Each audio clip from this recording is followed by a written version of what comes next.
Good morning. Good morning. Welcome to our planning retreat in the suburbs of Washington. I guess it's the suburbs of Washington. At this time, I'll ask that you stand, and we'll have the invocation, and I'll ask Jerry if he'll do that.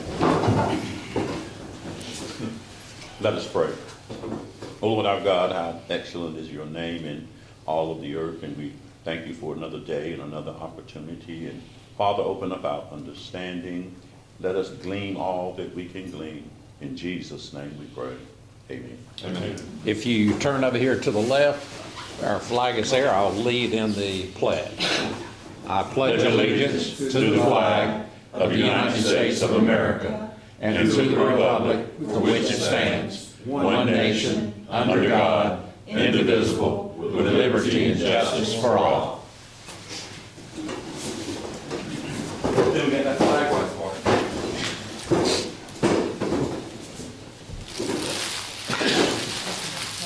it. Okay, this is to me one of the best 2 days that we can spend having interaction with the chairperson or the leader of each one of the departments in the county, and it gives us a chance to hear what maybe what they feel like that they need or don't need for this coming year, budget year, and also allows us to put in our comments what's important to us as commissioners on an individual basis, what our passion is. So at this time, next item is comments by board members. So I'll open it up for comments by any of our board members.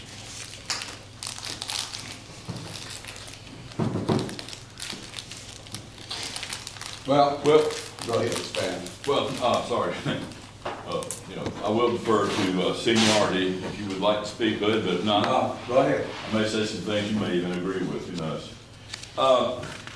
We come together at this time of the year. We used to do it during sessions, work sessions in May, early June. We'd stay late at night. We'd work hours and hours and hours. Now we cram it into the retreat days, sometime before we get to the budget session, when it starts feeling real. When you really got to take that vote, that's when it really feels real. Now we have quite a bit of time to talk, work it out. A lot of deals can be worked out. Sometimes all the commissioners are involved. But I'll go ahead and tell you how I feel right now. We spent a lot of money in the last year and a half. A lot of it spent poorly, in my opinion. I think commissioners, politicians, bureaucrats, once they got too much money, they get soft. They get lazy, they get thoughtless, they make stupid decisions. So I will make the motion right now, right here in the very beginning, that we work diligently and hard as the representatives of our constituents, of our people, to cut 10% from the budget this year. We can do it. We can do that. We do a whole lot of things. So we got a lot of fluff. We got a lot of low-hanging fruit in this budget. We always have. We always will. When you guys can take 10 million here and 500,000 there and work it all together when there's other options available, hey, we got plenty of money. The public knows we got plenty of money. So I say we give it back to the public because they're much better stewards of their money than we are, and that's a motion. All right, is there a second? I'll second that. All right, we got a second. I didn't think we made motions either. Well, we may have some later on that one of us Well, wants that's a public to make. meeting. So we got motion and a second. All those in favor of the motion, raise your right hand. Those opposed. All right. Next, Commissioner. I have a motion. I move that we reduce taxes by 10% this year. Our tax rate right now is what, 62.5%? We would reduce that by about 6 cents approximately, but it's for a 10% reduction in taxes that we've been collecting from people. We've got about $40 million sitting there doing nothing that we're wasting on these liberal projects. We need to give some of this money back to the taxpayers. And this is the way to do it, by reducing taxes. This is a revaluation year, So the tax rate's gonna change anyway. So, the cost of doing this out of our $40 million in round numbers that we're sitting on is only $4 million. So that's a motion. Do I have a second? Yes, while this sounds like deja vu all over again, I champion your good sense to bring this forth, Hood, and I will second it wholeheartedly. All right, all those in favor of the motion, raise your right hand. Those opposed? Thank you. Next, Commissioner. Well, I want to finish up on something else, too, while we're waiting on the next commissioner. This budget, Commissioner Dethridge is correct. It is laudable to make a motion to reduce spending, take burden off the taxpayers' back. This budget is growing every year by the amount of money that taxes increase that are not directly levied on the public, and that is these soft taxes are sales tax increases, various grants from different places, growth in county, the value of property that we tax. These are increases in spending, and while commissioners can blow up that and say that we didn't raise taxes and all this sort of thing, the truth of the matter is they have raised taxes because they have increased spending. That's been running about $2.5 million a year for the last 5 or 6 years, and we definitely need to reduce spending on the backs of the taxpayers, because this wonderful economy that's based on borrowed money and printed money and handout money is not going to keep and last forever.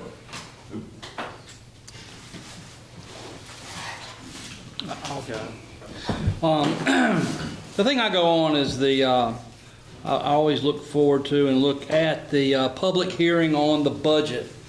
And this year we had 0.0 county residents coming in and complaining about taxes. There'll always be people that want less, but until more people come and complain, I think we're sitting out here at the airport and we're getting aircraft that come out here and stay in these hangars because our tax rate is reasonable in their minds compared to other areas around the country. So it's little things like that that tell me that we're okay. Yes, we are going to make a difference when we get the revaluation numbers in.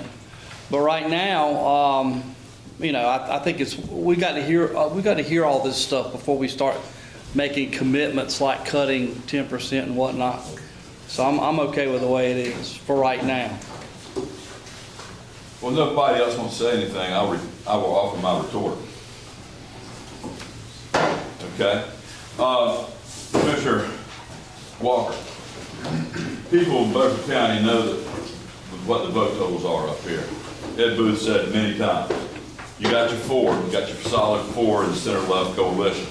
You guys come together, swap votes, and share power here in Beaufort County. Everybody knows it. You've been doing it for years. You've been doing it for decades.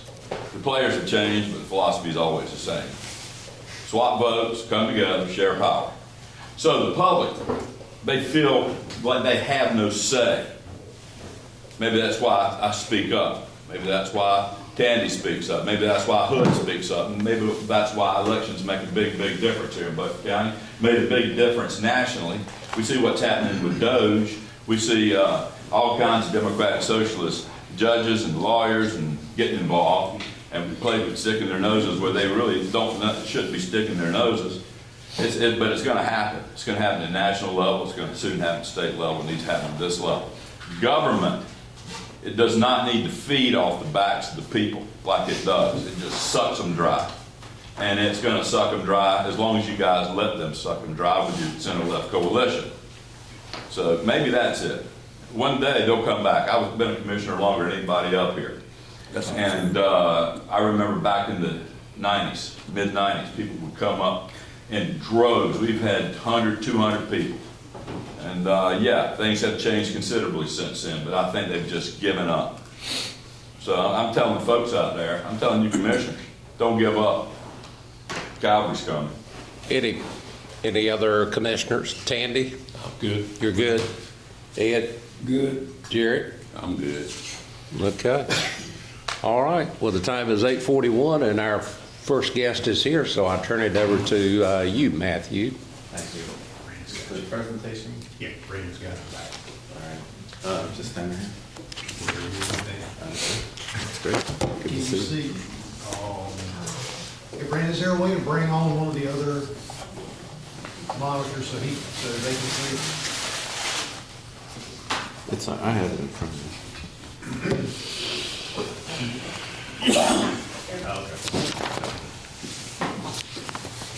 You can go to the next slide. You're going to flip them as I walk through them. Is that okay, Brandon? Thank you very much. Good morning, everybody. So thank you for having us today. With me in the room is Miss Andrea Fleming, who's our assistant to the superintendent and also our PIO, for those of you who have not met her. And of course, Dr. Norris Parker, who's our chief academic officer. And so really excited to talk about where we are as a school system, where we were, where we are, where we're headed to. So on this slide, you'll see this is the strategic plan of the Beaufort County Board of Education. This is a 5-year plan, and it was voted on at the end of 2021, so essentially 2022 through 2027. These are the 3 main buckets that we look at with lots of sub-buckets to it. But in short, this is kind of what we run off of in terms of looking at desired student outcomes and best interests of students in our community. Brandon? So our focus area... Can we go back to that last slide for a minute, Can we actually walk through the presentation, and I'll field all questions at the end if you don't mind? if that's fine with you? It's fine with me. Sure. Fine with everybody. Makes it a little bit easier because you might actually have your question answered later.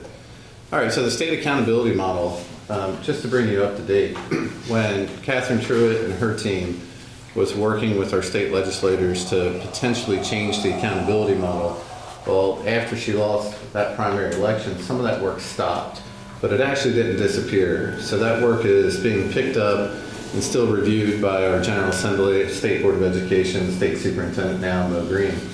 And so to that, what does that mean? We still operate on a 15-point scale, meaning that under the accountability model and the school report card model, it's a 15-point scale, so we still have letter A through letter F. Beaufort County Schools has no Fs, has never had Fs. But to that, we're running off of the same accountability model. So in short, 15-point scale, 85 to 100 is the A, and you can do the math all the way down, but nothing in the state accountability model has actually changed on the scale, so we're still operating under that scale. If you look at ADM and student enrollment, it is in fact declining, and you're about to see a slide of what that looks like moving forward. But our board is working through how to actually handle a declining ADM, but also declining teacher funding from the state, and still be able to operate in our schools. The other focus is a new school in terms of consolidation of JCT and Eastern Elementary School. That construction is actually on time. We do anticipate that to open in August of 2026, which is a pre-K through 3, probably just over 900 students is what we're anticipating. The BCS budget allotments, so we're now currently in probably our 73rd or 74th budget allotment from the state. For those of you who may be new, Commissioner Dunn, how this actually works is the state of North Carolina starts a budget from July 1 to June 30th, similar to what you do. However, since Beaufort County Schools does not create its own cash flow, then we're reliant on local, state, and federal funding, almost in that order as to how it's actually funded in time. But those allotments can change from district to district, county to county. So whatever we start with in July is not necessarily what we end with even at July 31st. So we typically get budget allotments that show different pots of money going in and different pots of money being taken from us, meaning not spent. And a lot of that has to do with teacher allotments that comes from the state. Planning allotments for the upcoming year, Department of Public Instruction has not given those to us as of this moment. We typically get those in March or April to work through what we might have for the upcoming year in terms of monies for instruction, monies for teachers, all that good stuff, but we've not actually received our planning allotments yet. We're facing teacher and other personnel shortages. So what does that look like? So it's not just a statewide issue, it's a national issue. Far more people are going into the business of education. Far more people are graduating as full-time teachers. What we're actually seeing across our region, not just in Beaufort County, is the increase of lateral entry and/or second career people coming in as professional educators, which is different than receiving your training in a four-year university or college. So our biggest issue right now is the candidate pool, maybe 3 deep or 5 deep, whereas 10 years ago, 15 years ago, they would be 20 deep, 30 deep. And so there are times, especially in specialty positions such as mathematics or exceptional children, science teacher positions, these are very, very hard to find. And what we're finding is middle school and high school positions also increasingly hard to find. So East Carolina University is probably graduating just around half of what it used to graduate over time. And that's largely because there's far less people entering into this profession. So what do we do when we have far less people? We're looking at building teacher pipelines and administrator pipelines right here in our own district. For example, teacher assistants to teachers, teachers to assistant principals to principals. And out of the 13 principals we have, I would say 9 or 10 of them are actually internal hires coming through pipeline over time. And so our board is asking us to really focus on how do we really grow our own. And there are state monies for teacher assistants to go back to school. So some of our TAs actually utilize that opportunity. Of course, we're always looking at wellness for our employees and our students. So our board is currently looking at different opportunities to really engage where our students are, where our families are, and where our employees are. But that's going to be never ending for our board to look at, as well as the fact that the state of North Carolina requires a mental health plan to be addressed and sent to the state every so often. And safety and security, super excited to have our school SROs back in. I want to thank you. We've got a really great relationship with Sheriff Hammonds and his team. Having one school resource officer in all of our buildings is extremely helpful to us. And I can tell you the partnership has been working very, very well. So great communication between the Sheriff's office and my office, but also great communication with the Sheriff's office coming in to work with the board, looking at potential threat assessments. All right, so moving on. Lots of conversation about where we are as a district and kids leaving and kids coming and what does that look like. So I decided to go back as far as possible for the data that I had access to. So this is known as your 10-day count. And a 10-day count, the state of North Carolina likes to see just how many students you have in the district, but not necessarily at a particular school. And so you're actually funded based off the total number of students in the district, not total number of students in a building. And that's really important to know because if you're somewhat looking around saying, well, why did the board make a decision about personnel at school A versus school B? Well, it's based off of the allotments that you actually receive from the state. So this goes back to 1999. I tried to pull it as far back as I could get it based on some of the data that we had. And if you notice, nearly 25 years ago, you had just over 7,400 children. So some of the narratives that are shared with me and sometimes read about this sudden flux of children leaving the system, well, they've been leaving for 25 years. But let's look at what that looks like, right? So in short, 7,400 kids is now down to almost 5,400 kids. And there's a variance of reasons. Over 25 years, you have far more competition now, whether it be homeschool, private school, public charter school, much more competition. And we actually, as a district, spend about $1.3 to $1.4 million of your local funds flow through us because that money follows the child. So each year I'm spending over, the board, are spending over $1 million on where those children actually go. So if you just look at how it's moved over time, and you look at the number, this number actually represents June of that year. So if you look at 2019, that's actually fall of 2018, spring of 2019. So if you look at 2020, that's actually fall of 2019, spring of 2020. Why do I show that to you? Because that's when COVID started to really hit. And if you see, we really took the hit between 2020 and 2022 based on what happened with the governor shutting us down, but not shutting down private schools. So many of these children actually got up and went down the street. And their parents took them there, let them be there, and for the most, didn't bring them back. The other part of what you see is, at times, the graduation rate of the district is greater than the birth rate in the district. Meaning, more seniors are graduating and moving on than you actually have children in pre-K and kindergarten coming in. And so just looking at some of the census information that comes across my desk, you're seeing a decline in the total amount of people in the county. But it's a little bit different now than it used to be. For example, when I joined your team back in January 2019 and I moved and bought a house in the community, I have one child. But that child came in as a fifth grader, not as a kindergarten student. So we do have families who move in, but far less kids. I mean, I'm one of three boys in my family for my parents, but I only have one child. So you're starting to see people have less kids. You're starting to see people move into the region that may not have a single child in their family. But you're also starting to see people buying property who are weekenders, who come in and out, but don't necessarily educate their children in Beaufort County schools. So lots of different reasons. I don't think you can actually point to a single one. But the key part here, and this is really where we're going to start to need your help, I just looked at the last 5 years. When I get to the fall of 2025-26, which is this August, I just went ahead and averaged the last 5 years and came up with 164. And then just tried to project, when would you be under 5,000 kids? Well, notice the 2028, that's actually August of 2027. So you're looking in 2 years is the potential to be under 5,000 kids. And so that is an incredible dynamic when you start looking across the district as to how to manage the teacher population in each school. So Brandon, if you can hit the next slide.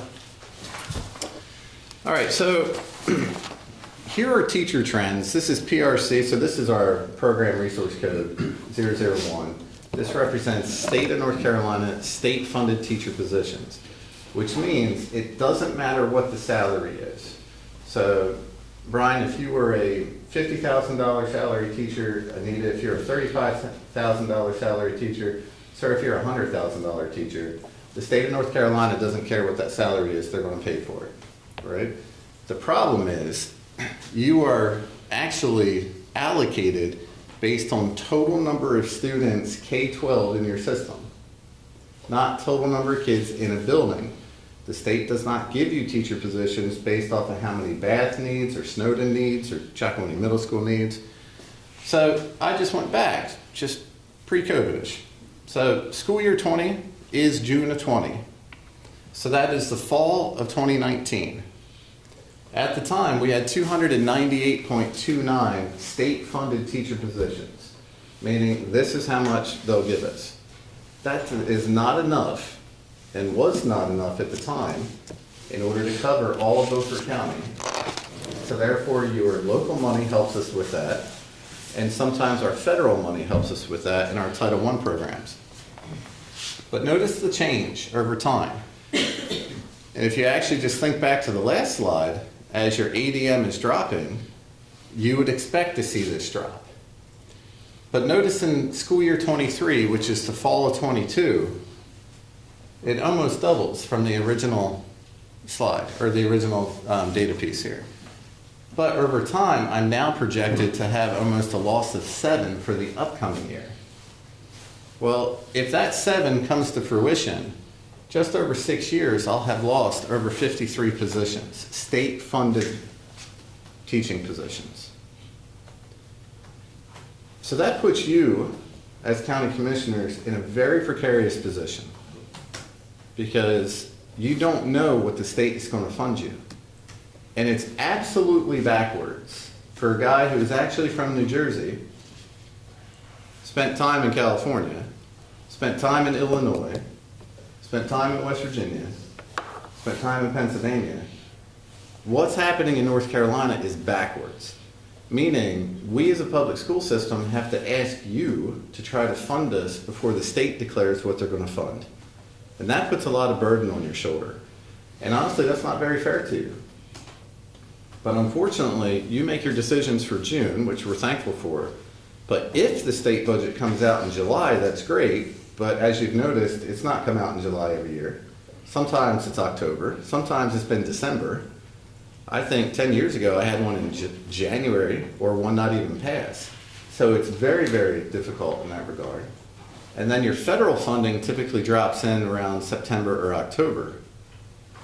So in short, when teachers or teacher assistants or other employees are saying, well, I don't know if I have my job for August, largely it's because it's backwards in terms of how we receive the information. And believe it or not, you're first. So in actuality, if you funded Beaufort County Schools at 100% based on their request, come August, September, October, it may not be enough based off of what the state does to you. And so you're on the circle backwards. So if you notice this, 53 state allotted teacher positions, that's an entire school. That's 3 times the size of the faculty at Snowden. That is more than Bath Elementary. That's more than Northeast Elementary. So what the Board of Education is trying to do is catch up to a number to stabilize the public school system, but a number that they're not in control of. And so this 6.89 is the average for what we believe is going to be projected. It could be 9, it could be 4, but it's kind of sitting in the middle. So what happens if we're cut 7 teacher positions come August, and then I open an email in January of 2026? They might add half a position back, they might take a position and a half back. You just never know. The state is trying to balance itself across all 115 public school systems, 100 counties. So if you notice, there's the trend. And really, in school year 2022, 2023, notice we're losing 14 and 15. But what helped us with that at that time? What funding source? And if you said ESSER, you're there. But at the same time, the board did not add ESSER positions into this. This is just state-funded positions. And the board used their fund balance and they used other cost savings in order to try to maintain this. But now you're at a critical point. So if you hit the next slide. Here's the last 5 years of funding. And this does not include capital funding. This is solely like local expense. Here it is. So on the left-hand side, if you notice, this is what the board has asked for. The center column is what you've granted them, and then there's the difference. So notice the gap in the lines versus what we've been asking for versus what you've been funding.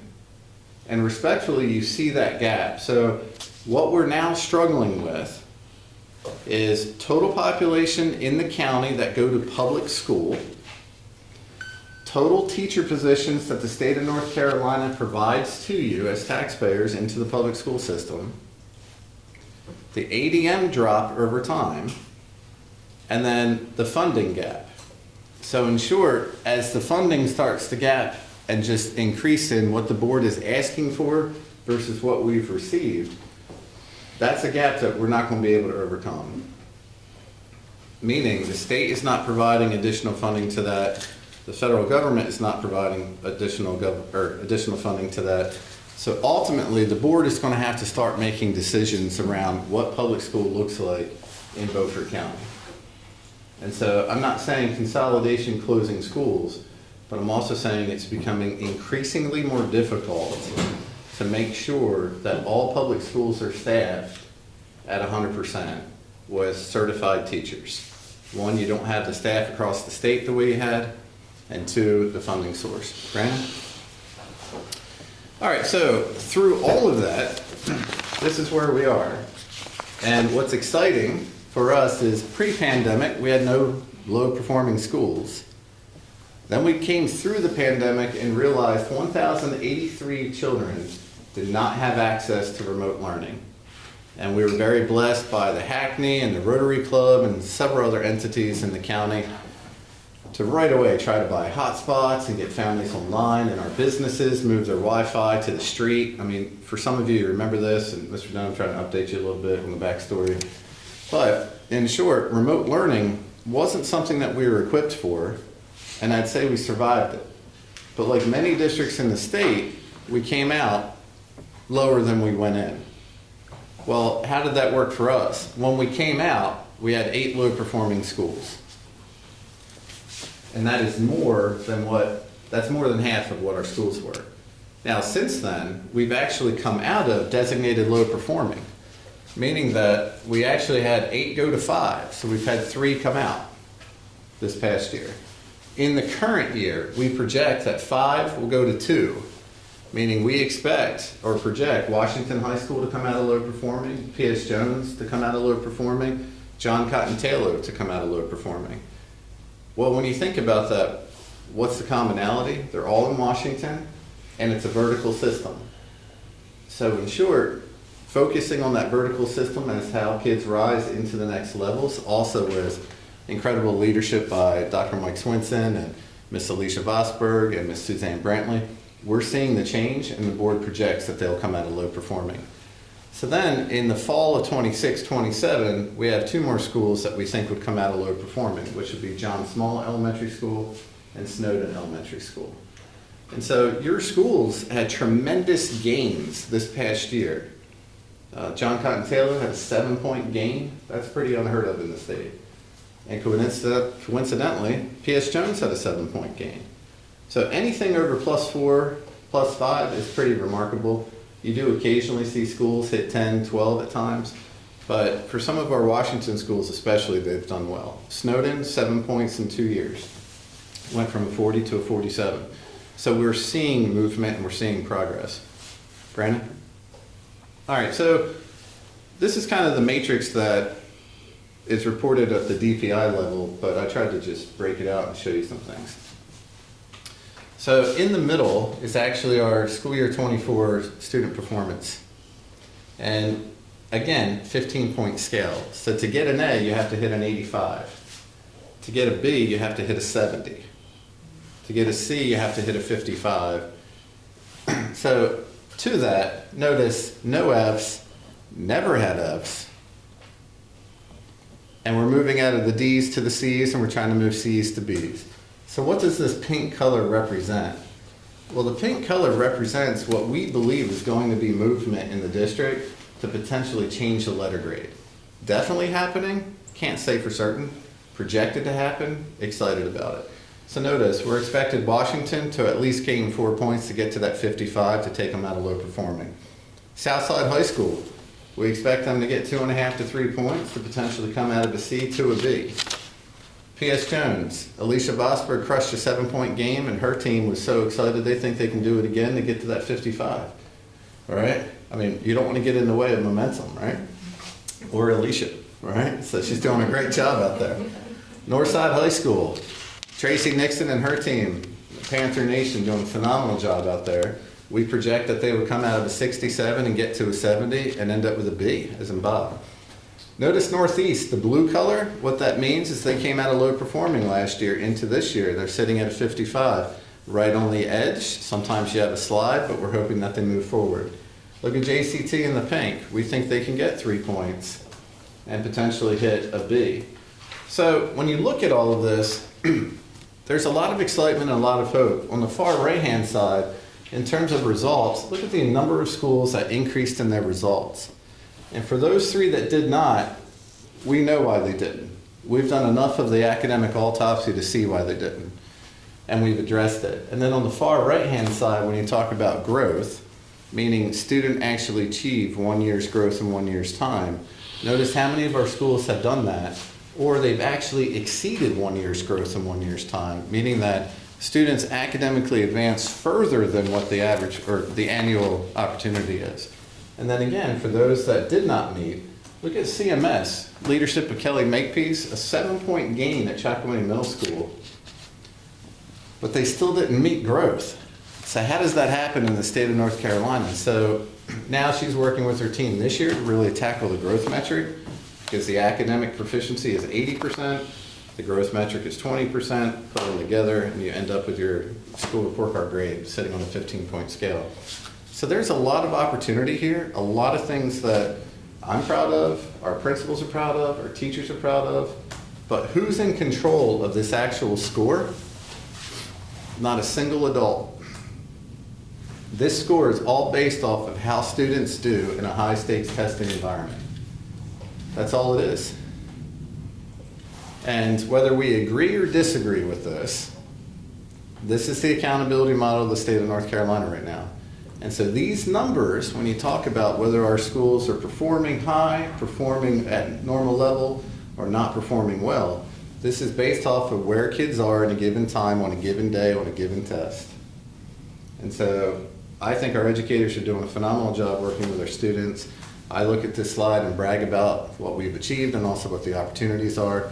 And I'm just excited to say as a district, we're not in low performing status anymore. All right, so considerations that the board must kind of lay into. State and local leadership changes. So as I said, you have a new state superintendent. You have new state board of education members. You actually have new local board members. You have a new governor. Lots of different things are changing, so therefore, lots of different laws, general statutes, board policies, state board of education policies coming down to us that our board of education then has to make change to or action to, is the best way to say it. We are preparing for retirements and departures, and so every year some of our people do step out and retire, but at the same time some of our people depart for promotion opportunities, family opportunities, whatever it means. But in an actual budget crunch, as they depart, we do try to close those positions to the best of our ability in order to try to be conservative and try to save money in that regard. Planning and step back. There you go. Planning and acting in a time of uncertainty. So what's the uncertainty? The state of North Carolina with their voucher system will in fact impact Beaufort County schools in one way or another. By 2032, the General Assembly is set to contribute $800 million a year in voucher systems. If you put $800 million a year into public school education, especially around teacher recruitment and retention and salaries and beginning teacher programs, it would be amazing. But what does that mean for Beaufort County? It means that in the voucher system, the state of North Carolina will actually provide funding for your child to seek another alternative. And as there's lots of competition, that uncertainty with the voucher system is another reason I believe our enrollment is going to go down below 5,000 in a couple years. Local, state, federal budgets, as I already said, if you just read it left to right, that's the hard part. You are tasked and burdened with basically a projection of what the board needs versus what you think the state is going to give them and what you think the federal government is going to give them, when in fact it should be backwards. It should start with the state and then the federal government and then your local government. So in that regard, I applaud you for trying to do the best that you can and what you have done for us. Current enrollment, as I said, give or take a few students right now, and where we project to be, and then you can see it on the other form that I gave you that we do expect it to go down. So, Brandon, I think that's it, right? Currently operating on an $86 million budget, which is state, local, and federal monies, which would include grant monies as well. So it's a conglomerate. And I think that's it, Brandon. That's it. Yep. So, questions? Yeah, I have a question. Go ahead. Okay, getting into money part of this thing, I noticed that you funded $7 million into the retirement program this past year. Is that correct? I would have to go back and look at the exact number. That was what the audit showed. Sure. I'd have to go back and look at the But you're exact number. behind how much in funding the retirement program that we fund? I don't know that answer. I'd have to research it for you. It looked like several tens of millions of dollars. It could be, but we operate mostly off of the state retirement fund, so I'd have to go back and work with our finance team to see what that looks like. Okay, is that money funding those teacher retirements, does it come from the county or from the state? State. Comes from the state. It's my So understanding. The state is behind, Oh, yeah. but That's it my shows up understanding. in our local audit. Yeah, there's actually several things that show up in your local audit that you don't control. For example, in our local audit, it actually shows that we're in litigation, but that's also a state measure of lawsuit. And that's going to show up until the state decides what they're going to do with it. So, Mr. Richardson, there are several things that show up in an audit that your Board of Education or you are in control of. Okay, going back to the strategic plan. Yeah. Brandon, can you go all the way back to the first slide? Past the title page? What is MTSS? It's a multi-tier level of support. So in short, it's how public schools, professional teachers and educators respond to the needs of our students in an intervention program academically. And so this is something that is outlined by the state of North Carolina. We actually were highlighted, I think 3 years ago, for our multi-tier level of supports for our students. So you look at a 3-tier intervention program and really work on where students are academically in terms of do they understand the core curriculum that's being taught to them. And if they do not, then you start putting them through a second level and a third level tier opportunity of interventions for them to succeed. All right, it says increase educator preparedness and instructional technology. What are those needs in instructional technology? Oh, it can be a wide variety. First of all, the instructional piece around technology, actually, let me go back to the assessment piece. So the state of North Carolina has moved to having most, if not all, of their assessments online. They're essentially doing away with paper pencil, and that's a conversation, Mr. Dunn, we had with the county commissioners a few years ago as to why we seek funding in our technology, because most of our kids are going to have to take things online simultaneously. The instructional technology piece can be anything from a science classroom using scientific probeware in order to do real-time data measurements. It's not just a computer or a laptop put in front of a child. It can be real-time probeware in order to gather information so students can then manipulate it and utilize it inside of a classroom.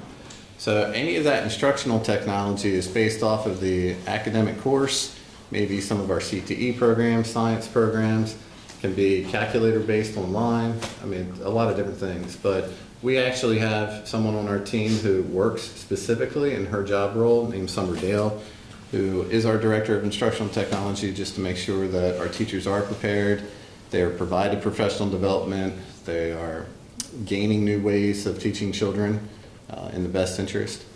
And so to that, that's why we're looking at instructional technology. Does the purchase of these canned programs mean that you're using more videos in classrooms? Not necessarily video. For example, I want to be really thoughtful too. We don't just purchase canned programs. I think our board, our curriculum teams, our principals, our teachers vet programs with the highest integrity to make sure that we're just not putting something in front of a child and walking away from that. So some of the online packages that we use may not be video based at all. And so to that, they actually might be question based, problem solving based, numerical or number oriented, but they're not canned in the sense of just jamming a child in front of a video. Do some of them have videos to it? Sure. iReady has videos to it where students are learning, reading, math, all that good stuff. But to it, it's just not a video play like you'd use an old VHS tape. Well, what I'm seeing in my business and that is happening in government and other places is a lot of this stuff that's computerized and online is not effective to use. Yeah. It's really non-learning environments because it's a matter of punching the right key and going on to something else. There has been no thought put into it, no thought process, and I'm seeing more and more graduates who are really willing to guess for you. They'll take a shot at it, and that's all they're supposed to do is guess at it. Yeah, and this may be a moment, sir, where we actually agree. No, that makes sense. Okay, no, dead serious with it. I think just the way you said it to me, I can actually receive it well. And you've got a really great point, is there are lots of programs that are put in front of children that have not been reviewed. There are lots of programs and companies who want you to do a quick purchase, but our board has processes in place to slow that down. And on the occasion when a teacher acquires something on their own, we try to vet that and make decisions as to whether we think it's the best opportunity for students. So I would agree with you at times. There are students who may not have the skill sets who are graduating high school and be prepared for jobs that you may be able to offer, but let's talk about why. What do you do for a required course in the state of North Carolina to graduate and I don't have a professional educator to fill that role? You can't cancel the class. So what do you do? It's not like if I walk into the local auto shop and the mechanic doesn't show up that day and you just close the business. So what do? Well, then you put an adult in the room, known as a substitute, sometimes a long-term substitute, and you do the best that you can in that opportunity. That's not always what we're experiencing in Beaufort. So my point is, I agree with you, there are times where other entities across the country may be doing these types of things, but I think our board has done a really nice job, Dr. Parker has done a really nice job as the CAO, to make sure that things are vetted, things are offered, curriculum council, the input of teachers, but I can't say as a blanket that that's the same circumstance in every case. But I agree with you, at times, others may do that, but we try to put things in place to make sure it doesn't happen. Well, the lecture interaction between the student and teacher is still the most important thing. I'm very suspicious of the electronic things that are going on in the school system. So I will pause you there. It's not the lecture that's the most important thing. It's what the child is capable of doing. It's the application, not the lecture. Because many of our students are not auditory learners. For example, some of you might be an auditory learner, some of you might be a visual learner. And so to my point is, I observed some of you that when I was pointing at the screen with the data, you were actually trying to learn it off of your paper. So not every student learns by lecture. Way different than what it used to be when you and I were in school to what it is now. So the way we actually look at our classes is what's the application that a student can actually physically do in the room and manipulate and gain that skill set. So we're actually asking our teachers to, yes, be the professional educator, but also be the facilitator in the room and make sure that whatever the state says you have to learn, students are capable of doing that and learning that skill set. And so I just want to be really careful that we say, hey, the lecture is the most important. It's not. I can have professional educators lecture all they want and students not learn from that. They have But to be within able to that apply it. lecture, the teacher is presenting the opportunity to learn in 2 or 3 different ways. That's how they learn. Yeah, oh, multiple ways. So if I have a classroom of 25 students in the room, would you agree that it's not one way to teach 25 kids? No, You believe it should be? no. So then you do agree that it's not one way to teach? Yeah, there's Okay. multiple ways to teach. So That's which- why I was saying the lecture series that's the interaction. It's up to the teacher to present these multiple different ways of learning. Exactly, I would agree with that. So in terms of the multiple different ways of learning, would you say it's safe that there would have to be in a classroom of 25 kids, maybe 5 to 8 different ways of learning for one given topic? Oh, sure. Yeah, so now, go back for a moment. Why do some of our students come out of school without the skill set that you're asking them for? Because a professional educator has to figure out 5 to 8 different ways in order to help 25 kids, of which maybe 3 are EC, 4 are homeless, all right? 3 may be a year behind in reading, 2 might actually be AG in the room, academically gifted. So the conglomerate inside the public school is very different than the conglomerate in a private school. And that's why you might see some of the differences walking out of high school. Keep going. Finally, within that parenthesis, there's the word equity, and you Sure. have equity in each of the other 2 things. Equity is a suspicious word in the way that it has been used within the governmental and the education system during the past 7 or 8 years. Yeah. So tell me what equity means to you. When you talk about equity being suspicious, can you give me an example? Well, equity has been used as a way of favoring one group over another group, regardless of what their qualifications are. Right, I don't think that's the way it is here, sir. I think it really means access for all students, to meet them where they are. Well, I And think those we need to families. change that to accessibility instead of equity. That is something, like your idea, that is something I can bring up to the board on your behalf. Are you okay? Are you okay? I'm sorry, I thought you said something to me. No. You're good. I didn't. I'm It just just sitting made here. sound. You got my attention, thank you. Can we go to the slide on But academics? since you mentioned it, does your board handle the semantics of how things? Excuse me, The chairman was speaking. can we go to, I've got page 11, I'm not sure what it is. The one where we got each one of the schools. Factor, this is an important subject, and so we shouldn't just let time rule us, Mr. Chairman. You've tried to do this in the past and shut things down. Well, We're discussing an important subject. We have seven board members. Academic. I have plenty of time to put in doing my job as commissioner. Keep going, there you go. Yes. Go ahead. The next one that shows the grades. Okay, yeah. One of the things I think gets back to, how do you handle 20 students or 25 students in the room and bring them all up because they all learn different. I'll use my son as an example. Sure. Graduate of Northside High School. He was nominated for the Naval Academy. SAT score kept him from going in. Yeah.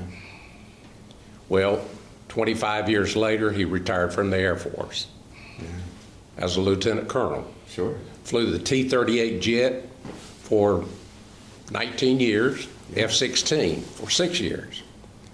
He's retired, went right back as an independent contractor, teaching pilots at a NATO base how to fly. And he was, he learned different than other people. Absolutely. And the SAT score was the only thing that kept him from going to the Naval Academy. Yeah. But he was able to go to NC State, go into ROTC, and that got him in. Right. And then he was able to prove himself.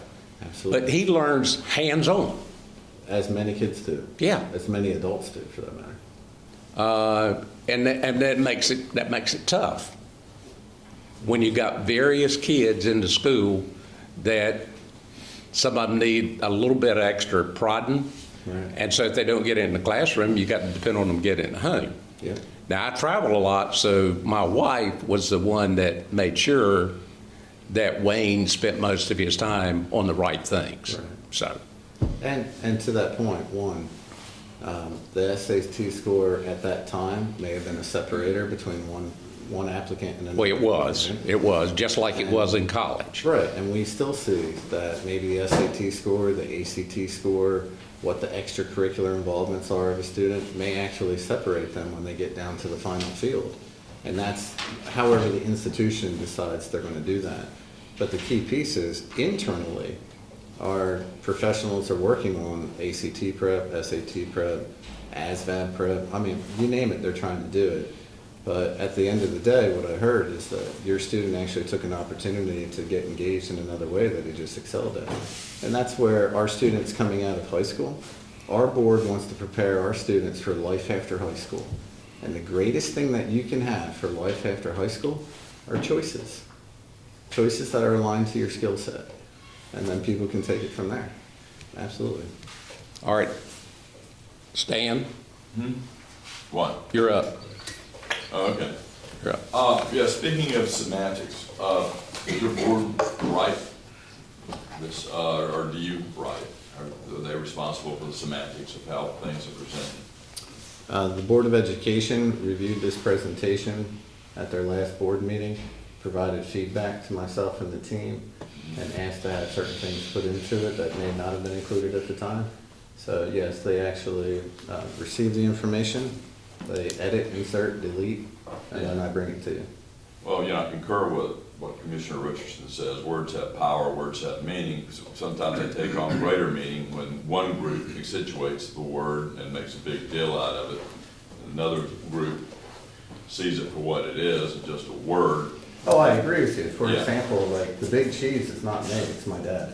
Oh, okay, very good. So I just want to make sure we're on the same page that way. Well, Because that's anyway, good. if somebody reads it, they would think that's me, but we all know it's my dad. I right? get you nonsense. You get it, right? You get it, right? know And what some you're people would trying to see do. the word California and think I'm actually from there, but I'm actually from New Jersey, go Birds, they just won the Super Bowl. But just because I landed at an airport in San Francisco, someone's reading the word California thinking I'm bringing liberal ideas here. So I'm so glad you brought it up, but now to your point, Well, getting back to my point. Please. Thank you. I got your non-sequitur. I'm ready to go just back. keep going. Well, thank you. I appreciate your egging me on to greater heights. Well, I'll just read it next time. Keep going. I'm sorry, what? Keep going.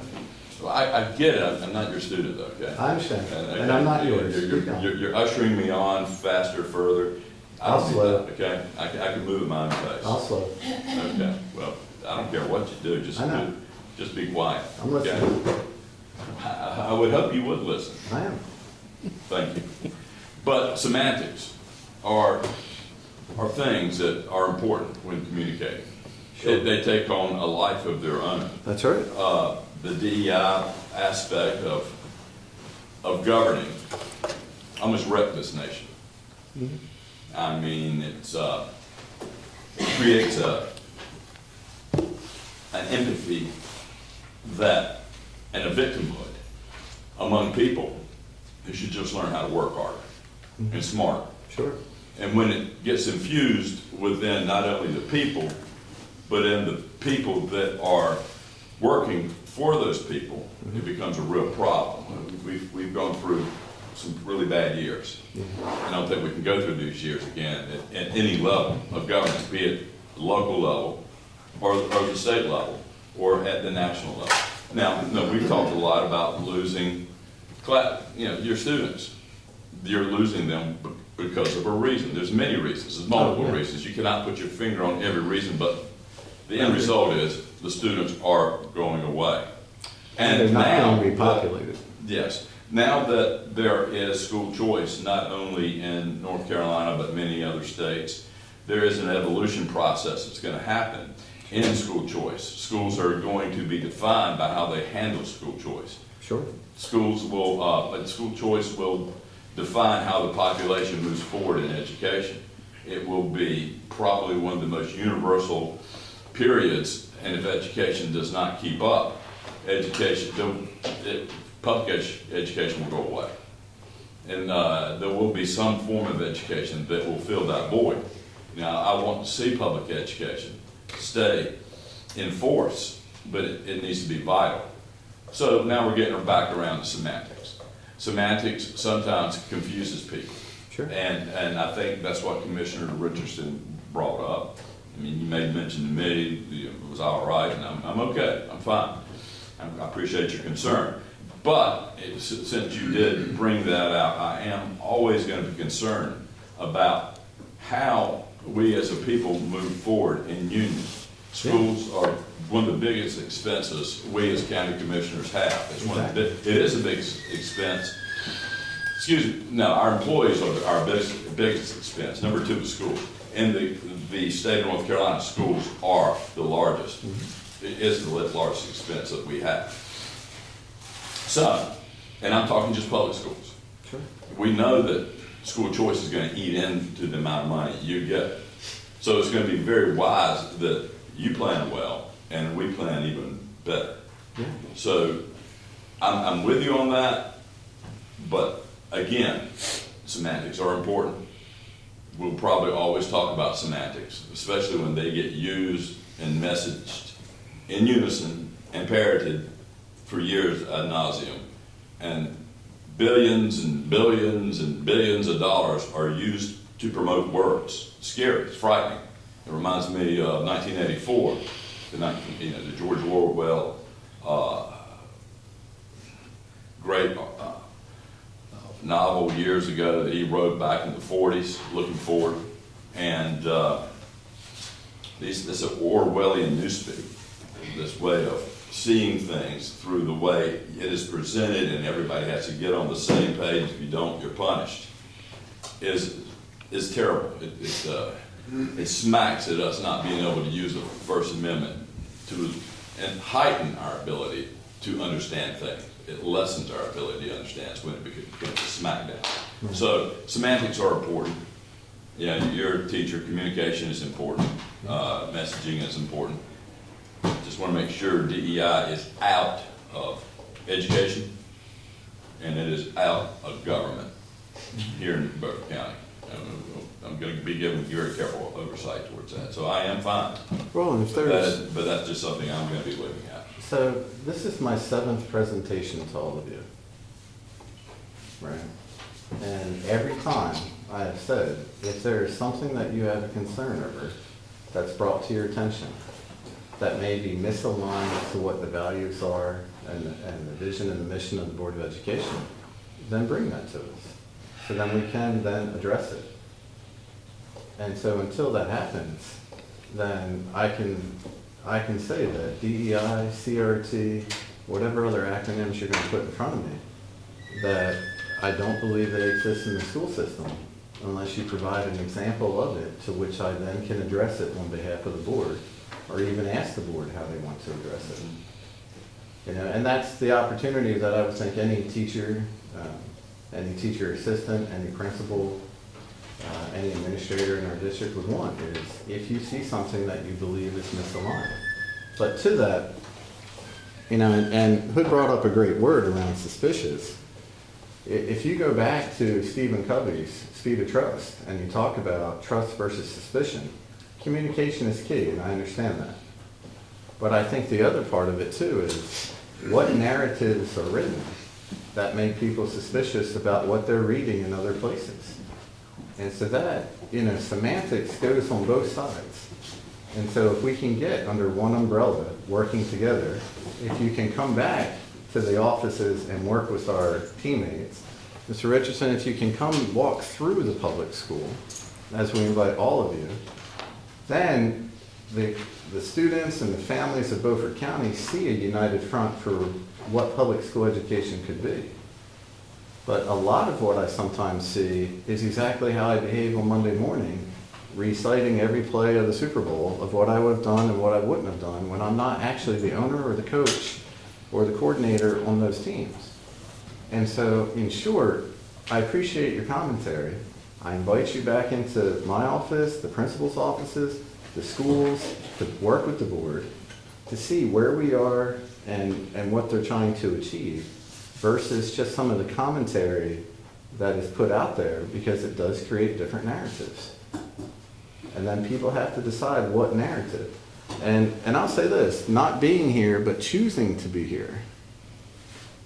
You know, I can see things at times that people sometimes are very uncomfortable with dead space, so they try to put a narrative into it. If you don't necessarily know it factually, you sometimes create a narrative to it. I see it with children, I see it with adults. And so to that, if you're seeing things, hearing things, you don't necessarily understand it, then let's get together and talk about it and see where we can go from there. And I've enjoyed your questions today because they've been very civil, very easy to listen to, a great working relationship, a good community, and a communication piece here. So anything that comes up, I think the board is very approachable in the sense of how do we address what your concern is.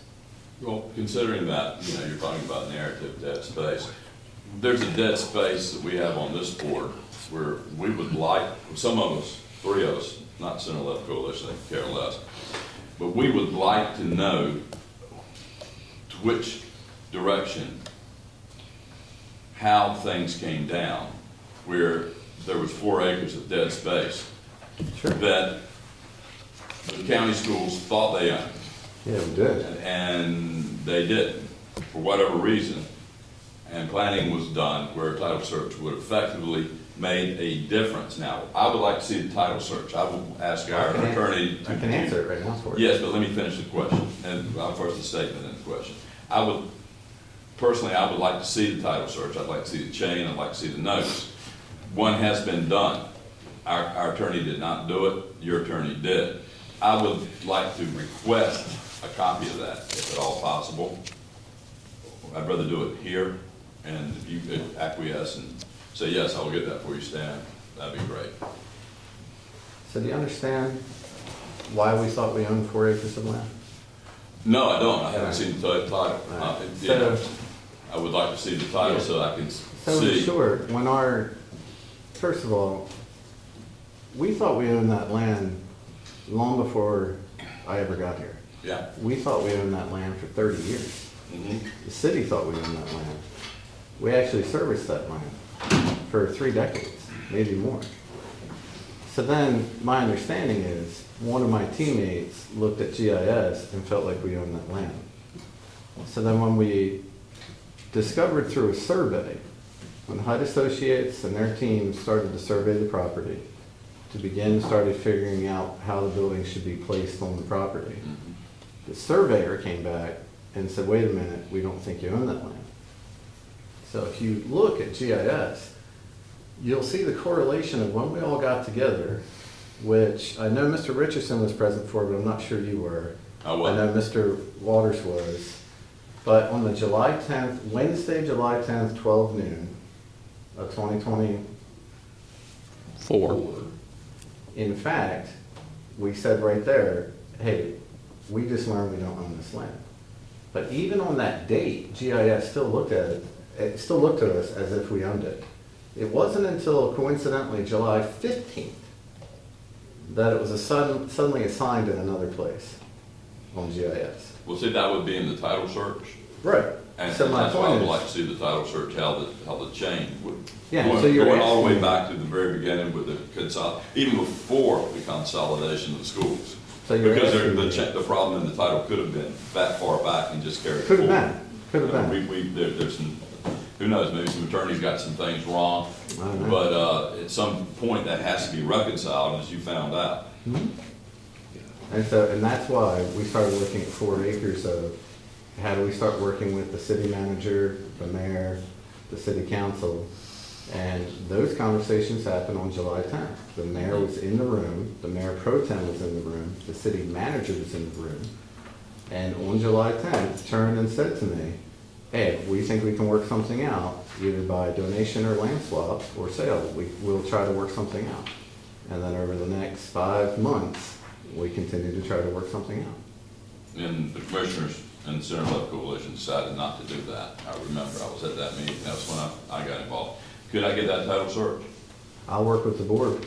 Well, I'm gonna do a public request, and if the board doesn't go along with it. They work for the people of Beaufort County, I'm not arguing that. and the title search was paid for by the people of Beaufort County. And, the $500,000 that subsequently had to be spent, because of course, the Center Left Coalition didn't want to work this thing out. That is the public money, so I think it's only right that I get a chance to take a good look at that title search, being a representative of the people of Beaufort County as a tax-paying entity, as a tax charging entity. Sure. We possess police power, it's a very awesome power, and that, I think, in order for us to have that power, we need to perform oversight as well. I would agree. And that, seeing that title search, being able to have the notes, I want the notes, and go through it, it would help me immeasurably to do what I need to do Sure. as that representative. Matthew, we have 4 more commissioners that I want to make sure gets a chance. Tandy? Yeah. Couple of quick questions, hopefully. Do you have any mandated but not funded programs? Mandated by whom? Federally mandated but not funded programs? I can go back and check. Usually I have state mandated programs that may not be funded. Okay. You talked about retirement, and you actually mentioned Ms. Fosberg and Ms. Nixon. Oh, they're who- phenomenal. Huh? They're phenomenal. Wouldn't you agree? Oh, they're fantastic. No, I mean, Absolutely. I know both of them probably not maybe reached the age, but maybe have reached the time. They're not looking to retire anytime soon. They're That career part. educators. Okay. I can't comment on their retirement Okay. plans, but. Snowden my Snowden God. Elementary, their attendance is dropping lower and lower and lower. Their attendance or their enrollment? Their enrollment Enrollment. Mhm. is dropping lower and lower and lower. At what point in time do they become so small that we have to close that school down? Do you have a recommendation? No, I don't want to close the school down ever, but I mean, you can't continue on when it gets down to a certain point, I'm sure. Well, let's just talk about how that looks. You have 122 students at Snowden K-8 right now. We had to shut down pre-K this year in order to staff kindergarten because you didn't have enough professional educators going into Snowden. In the state of North Carolina, the principal position is paid if you have 100 or more students by the state. So if they dip down under 100, you're going to have a serious issue with how you're going to fund that school. Right, okay. Well, and my last question is attendance lines. You know, my kids grew up, they went to Beaufort County schools. I've had grandkids to go to Beaufort County schools. I got grandkids that are going to Beaufort County schools. I've got grandkids that went to Wake County schools. In Wake County, they redraw the attendance line about every 2 years. Sure. when was the last time the attendance lines were redrawn in Beaufort County? Before me. I'd have to research that, I don't know. But my question would be, how would you draw an attendance line if you're looking at high schools as an example? We got the river in the middle, and it's kind of hard to get rid of all that water. I would agree with you, so that's why I asked about the attendance line. Like, how would you do that for the south side if you have one high school? Well, I mean, I know. No, I'm really asking you, I'm not being silly, like, in your vision of that question, how would I draw an attendance line on the south side of the river if I had one high school? Well, you got one high school. But I mean, and you that's- wouldn't expect them to come all the way across the No, Washington. no, you wouldn't, but on the north side, you know, has a graduate of the county school system and a pre-merger of the city schools Yeah. and the county school systems. All I've seen is the Washington school systems have gotten all the new buildings. You know, yes, we built Southside High School, but, you know, several years ago, there was a school bond, and they went to the south side and said, hey, you know, vote for this, we're gonna build these new schools in Washington, and the next go-round, we're gonna take care of you. And that's not happened. That was about 20 years ago? Yes, and that's not happened. You know, I don't know if we have any kids at all meeting in a trailer at any school, but if we do, Easton. you know, we need to address that. I'm not saying we don't need to address that, but we need to, there are still buildings at Chocowinity Middle School that were there when I was a student 50 years ago, Yeah, 55 years ago, I would agree. you know. So here's a few things, and I know I'm pressed on time, and I'll be happy to answer these if you want to come and see me, because I know we're pressed on time. Why don't you put third grade at John Small in Washington? Why don't you take third grade out of JCT and put it at John Small? It doesn't fit. Why don't you put second grade out of JCT into Eastern in the pod system right now? It doesn't fit. And so when we start looking at drawing lines, well, if I'm drawing lines in Washington for those two populations that don't fit, do you want me to send them to Bath or Northeast? Or do you want me to send them across the river to Chocowinity? The other piece is when you look at Chocowinity schools, sure, they're aging. And yes, I'm sure they should be at one day updated with greater intervention or innovation, great opportunities, maybe a new school, maybe build a K-8 down the road. Absolutely. But at the same time, what you're looking at is trying to put together a pre-K through 3 school that increases the chance of success right here in Washington, moving them academically instead of changing every other year. And so that's part of why the board looked at Washington as the first grant coming in. It's not the final grant. It's not the final opportunity. So I wouldn't look at it as like this is a terminal decision. It's the first of many decisions to come. But Chocowinity Middle School can house their population right now. Chocowinity Primary can house their population. And some of you may recall, I did actually come here 3 years ago and try to seek funding from the state to try to move 5th grade back to Chocowinity Primary School, and the state declined it. So there's opportunities that the board is looking into on the south side as well. Thank you. Thank you. Randy? The numbers you show are not unique to Beaufort County, or what we've been through, your presentation. They're not unique to Beaufort County. And I'm sure you monitor surrounding counties and counties our size with the same data. Is there a county that you go, or county school system that you go to first every time and say, let's see what they did or doing, because you compare it to ours, or they maybe lead the pack? Well, typically, just so you know, the state of North Carolina divides public school systems into 8 regions. And we are in Region 1, the Northeast region. In those 17 school districts, we're the second largest. And then, being that, Pitt County is the largest.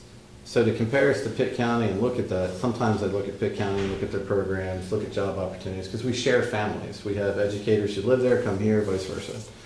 So the first thing I look at is Pitt County and then Craven County below us, who's in Region 2. Both those counties are significantly larger than us. Pitt County is growing, Craven is probably stable where they are, and we're declining in student enrollment. But to that point, if you look above us and around us, Martin County is decreasing in their enrollment, Edenton's decreased in their enrollment, Pamlico has decreased in their enrollment. All of, it seems, east of I-95, except for Pitt County, Dare County, are starting to shrink. So when I look at other comparisons, I mean, at first I started looking at districts that had 6,000 and now 5,000. I'm starting to look at districts that have a little bit less than 5,000. But I start looking into the southeast region, and I also start looking into Region 3, which is the central region, like your Franklin County schools. But I don't look at Wake County, I don't look at Winston-Salem, I don't look at Charlotte Mac. They're too big in terms of comparisons. But for us, it's very hard to make a comparison in Northeast RESA because the other districts are not our size. They don't have as many high schools. Many districts in the Northeast region have one high school. And so you're really kind of standing on an island at times. Because even if I can make that comparison across the state, it's not going to be a regional comparison. Yeah. Jared? My question is one of clarification. Sure. And you, both our manager, can answer that. When we were in discussion about purchasing that 4 acres, Yes, sir. and I think it was stated that the statute said that the only way that you could swap properties were for the properties to be of equal value. Am I right, or did I hear it wrong? So the statute requires that school property, when it is offered, that they get market value for it. Right. Now, what sets market value is the market, and that can be up or down, so. But they're required to get, at least try to attempt to get fair market value for it. So if you were to say, I'm gonna swap this for this, if it doesn't roughly equal, then somebody's gotta make up the difference. Yeah, for it. that's what I understand. Okay, because, you know, my thinking is that the 4 acres that we bought would certainly not come anywhere close to the land that the city of Washington wanted in value. No, it's likely not, but also I can tell you, if you're wondering where the numbers came from, in an August of 2024 communication with the city manager, he quoted $100,000 to $150,000 per acre, and that was the starting point. Whereas the board was really looking at the least amount of money possible based off of what we had in our reserve. But it was the city manager who quoted $100,000 to $150,000 in writing to me. For Swamp Lake. Ed? I'm good. You're good? Yeah. Well, we thank you for your time and look forward to working Thank you. with you through the budget process. Thank you very much. And excited about the new school. Yeah, super excited. And again, we welcome all of you to come take a tour of our schools, come sit and watch students learn and watch our professional educators do the great things that they do every day. Thank you very much. Appreciate it. 6. Good morning, Dr. Luke. Good morning. Welcome. Good to see you all, and glad to be here. Glad to be from the college and not from the school system for a variety of reasons. It's tough work. I wanted to start out with I don't have control of the slides, so I'll just maybe Brandon, I'll just point to you. I wanted to start out with some context.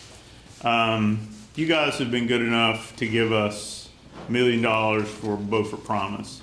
What I need to do is to be able to show how that makes an impact and how it is making an impact.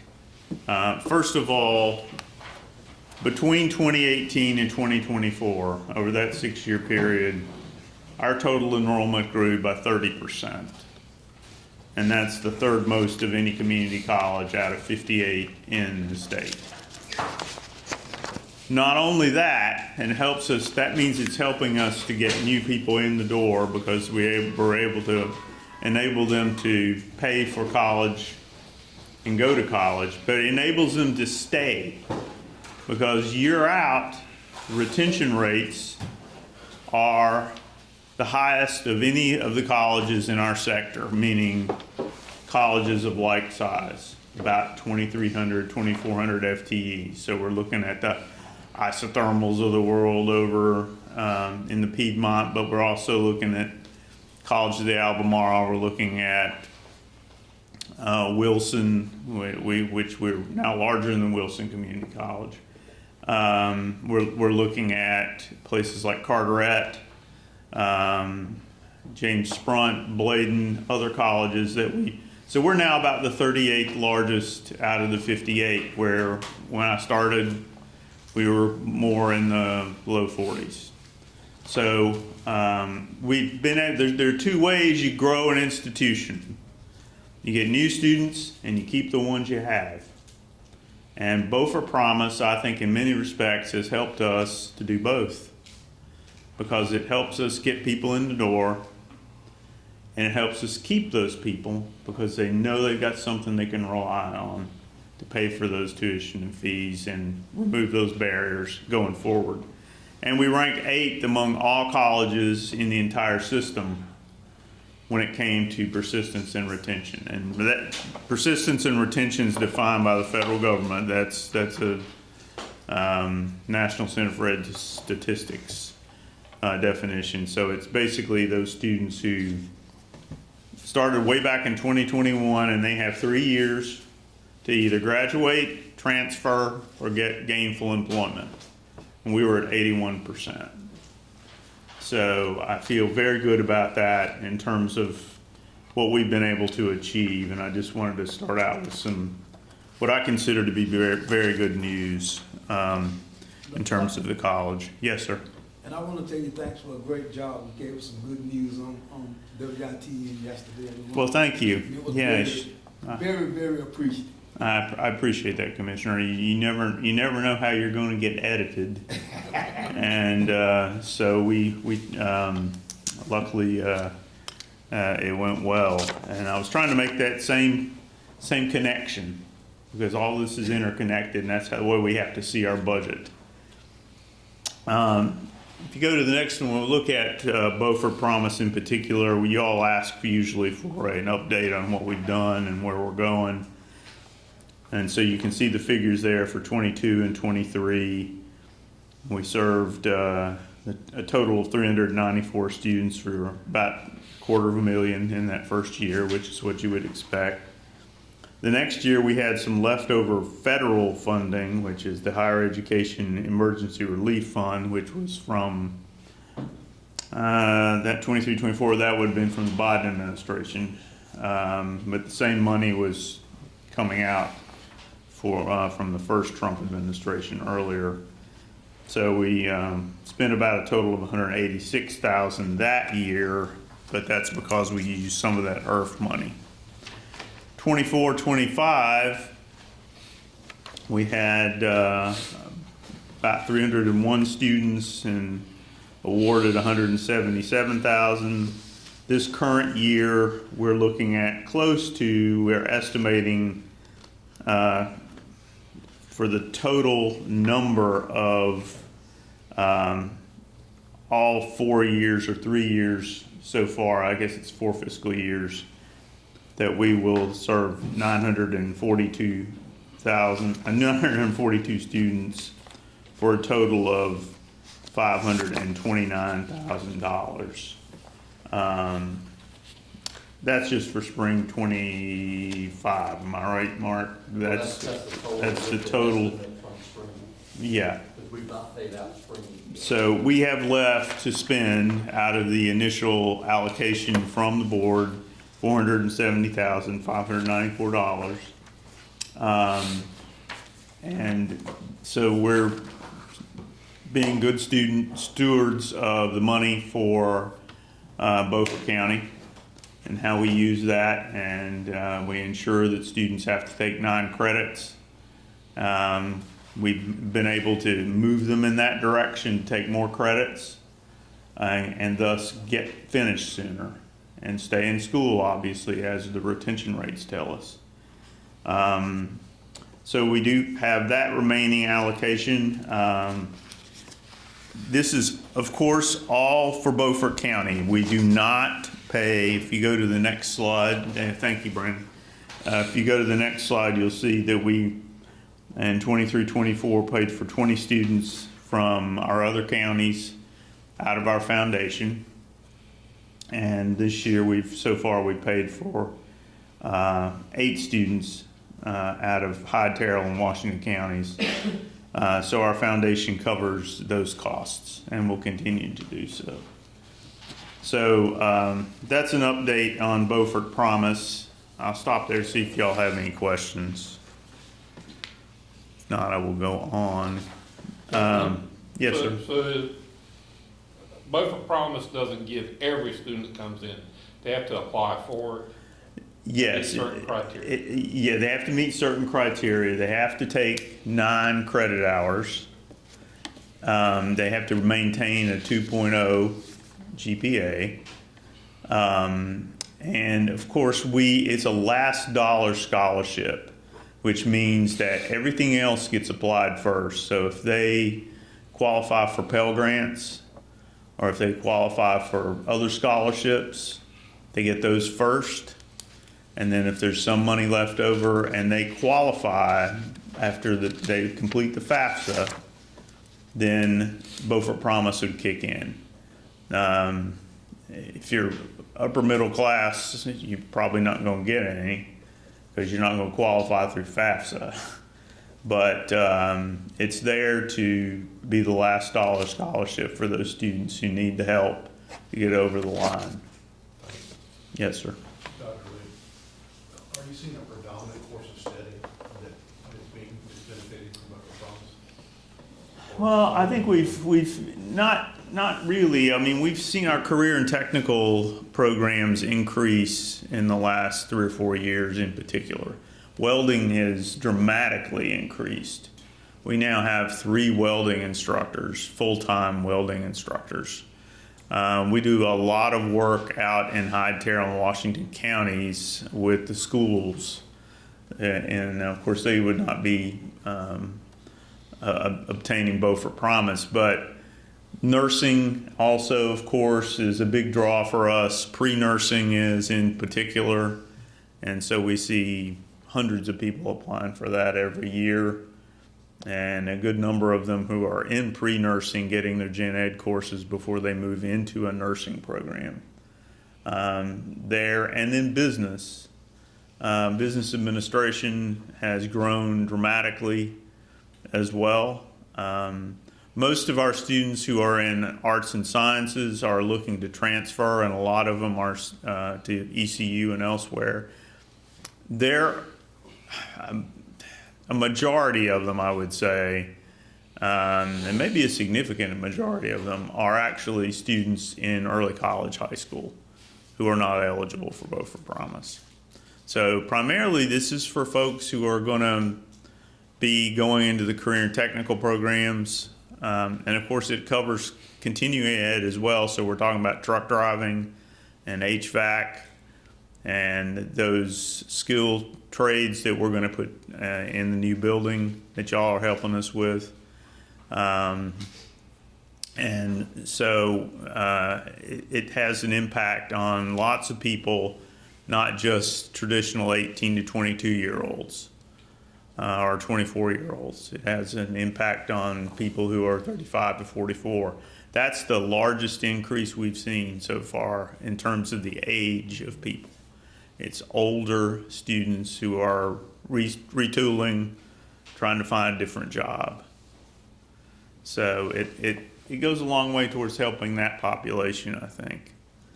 And that's the folks we're trying to keep here while as Dr. Cheeseman pointed out, while certainly our populations are declining, we're still growing, and that's because we're able to draw people in who maybe want to stay here, and those young people too who aren't interested in going off to Raleigh, Durham, or Charlotte. And those are the people we're targeting the most. With our budget, the operational, this is the summary page, I believe. We are what we're requesting is a 3.1 decrease than our previous year's budget, which is associated with the a decrease in capital expenses. That's a little bit smoke and mirrors because last year you gave us $500,000 for the new building for skilled trades. So we're not asking for $500,000 this year. We're asking for less. And so our the decrease is primarily coming from that particular line item. If we go to the next page, you'll see the operating expenses. Of course, you see that salaries and benefits take up the biggest part. The variance is larger. It's based on the 3% increase in cost of living raises. We don't know what the state is going to do. We have even heard the state may not do anything. I've heard that it could be a relatively austere budget year. Who knows? Because of the money that is going to have to go to Western North Carolina. So I'm not quite sure what things will look like. Also, our health insurance it has changed, and we're adding a custodian position, which of course is paid for by the county. And the reason for that is because we have taken over what we're calling the Aviation Training Center next door for our UAS, unmanned aerial systems, whatever. Right, right. Drones next door, and that's going like gangbusters. I suspect we're going to see great things coming from that center, but we've got to have somebody to clean it, and then somebody to clean the skilled trades building once we get that finished in this current fiscal year, the upcoming fiscal year. And then of course the boat building facility, which we also need to assign someone new to clean that facility, which of course has a significant amount of dust and sawdust and et cetera. So, Dr. Miller, just a quick question. Like for the one out here. Yes. I'm assuming you see that FTE is a better opportunity than a contract position to do something like that. Absolutely. Can you explain that a little bit? Well, I think that first of all, we want to be designated by the North Carolina Department of Transportation as the eastern hub for unmanned flight. And there will be two other colleges, probably Wake Tech in Raleigh and another over in the western part, where when it comes to unmanned flight, this airport can be the hub for training and usage in eastern North Carolina. So for us, it's a no-brainer to put our program with Ben Poulin-Smith, who's the director of the program, over here at the airport in a full-time position, because it's much easier for us to have someone who's in charge of the program, knows it inside and out, and then it can help us to generate those FTEs that will pay for the use of that building. Mark, anything you want to add to that? Yeah, so that's the plan rather than contracting. The lease worked out really well for us, obviously. We think it helps the airport to have a stable function there in that aviation space. Shows the people who might want to move in the future that the college is located here and we're serious about aviation, especially unmanned at this time. And of course we are part of an FAA grant, which is working with IBX STEM to help train young people to get ready to be either manned pilots, fixed wing aircraft and so forth, or drone pilots. So we feel like that's a definite win-win for us with the new aviation center. If you look at, so our total request is up somewhat for the operating expenses, up $162,000 because of those COLA expenses and the new position, and then utilities, of course, going up. The Aurora complex should. Well, I was down there on Sunday. I went to a Super Bowl party where if you didn't wear green, they kicked you out the door. General Ryan was having his Super Bowl party. He's from Eastern Pennsylvania, so we went down there, and it's good to see that things are happening there on that property. We will be opening the bids on February the 25th from the contractors, and be looking to choose someone very soon after that, and get dirt turned and moving. And our plan is to get it finished by this month next year. February 26th, it will be open. And we keep our fingers crossed for no hurricanes.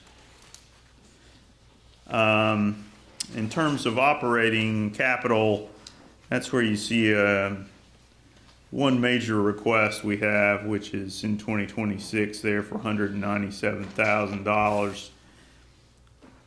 All these flat roofs come with all kinds of problems. We're now to the point where our architect that we contracted to look at all of our roofs suggested that it's time to replace the roof in Building 10, which is the Early College High School and Conference Center in the back of campus. And I can tell you, having sat in a Board of Trustees meeting where there was a hard rain outside and the wind blew the rain underneath some of the eaves, and suddenly we had water coming in through the light sockets. It was a little uncomfortable, especially in the middle of a Board of Trustees meeting. So we are requesting that for the coming year, and that's of course our major request is to, I guess, actually replace the roof for Building 10, and then some other roofing fixes that will go along with that, but that's the major request. And the 144 mark, remind me what that one was for.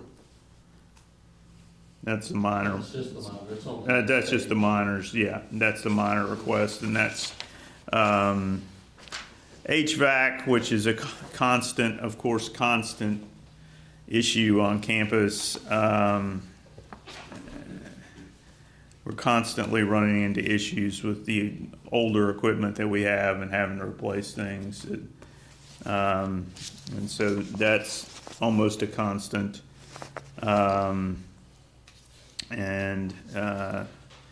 We purposely did not request, and I'll tell you this, we purposely did not request money to renovate a new nursing simulation lab to the tune of about $80,000. We think we can get that money from Golden Leaf, from the Cannon Foundation. So we purposely did not ask for that, because between $500,000 we got from the state for high-cost health care programs, plus another, we just received word, we received a $405,000 grant from Golden Leaf for the same purpose. And then we think we'll get about $80,000 from Cannon. We should be able to renovate a large space in our nursing building, Katie Paul building number 12 in the back. We should have the capacity to have about 18 bed spaces back there. So we will almost have the equivalent of a floor where we can have simulators, and we'll get money for simulators, mannequins as they're called. And the State Board of Nursing, these are the things that drive the things that we do that drive our budget. The State Board of Nursing now requires nursing students to have clinicals in specialty areas like obstetrics, pediatrics, mental health, end of life, and hospice. So finding all of those places out and about is increasingly difficult. So this will give us significant more opportunity through the grants we've received to have a simulation lab that's really first rate there in the nursing building. So I believe, yes, sir. Just a quick question back to your roofing program. Have y'all got Back to the what? your roofing program? Yes. Have y'all got have all your roofs been assessed? And Yes, they have. Okay, so you know. Mark has that from JKF Architects in Greenville, where Farkas and his team went over the roofs. And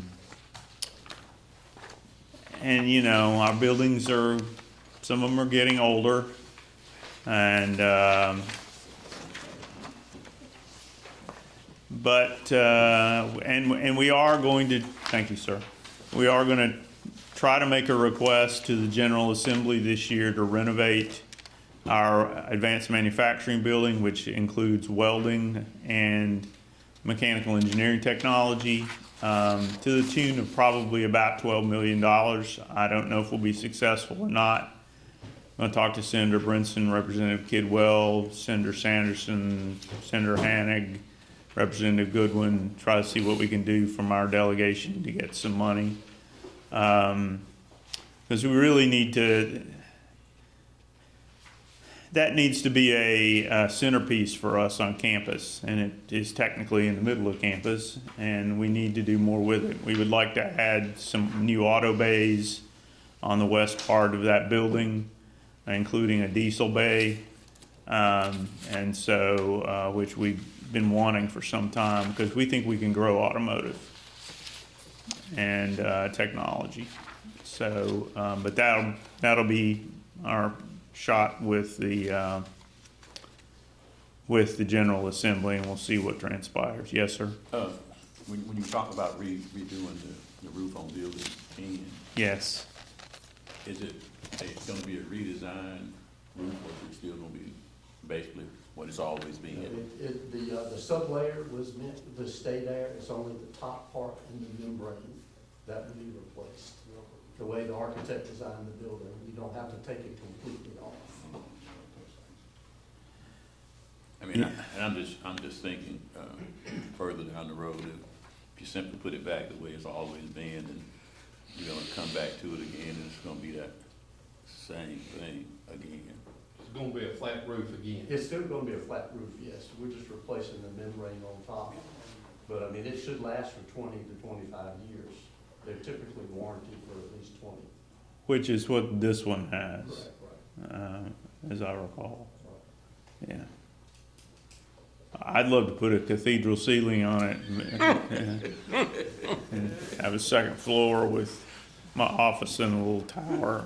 Line dancing, room for line dancing. too. Yes, the line dancers are gonna get their own room, because we are putting in a new gym that we got state money for, and so, a new, not a big gymnasium, a place, a workout place for the law enforcement officers. I also wanted to point out to you, and this is completely apropos of nothing, I guess, but the Training and Standards Commission has just come out, and they're the folks who oversee training and standards for law enforcement. They have just come out with a proposal to increase the size, the minimum size for basic law enforcement programs from 10 students to 15. That is going to essentially kill law enforcement training in most of the rural areas in this state. We do well if we get 8 to 10, that's what we look for in each cohort.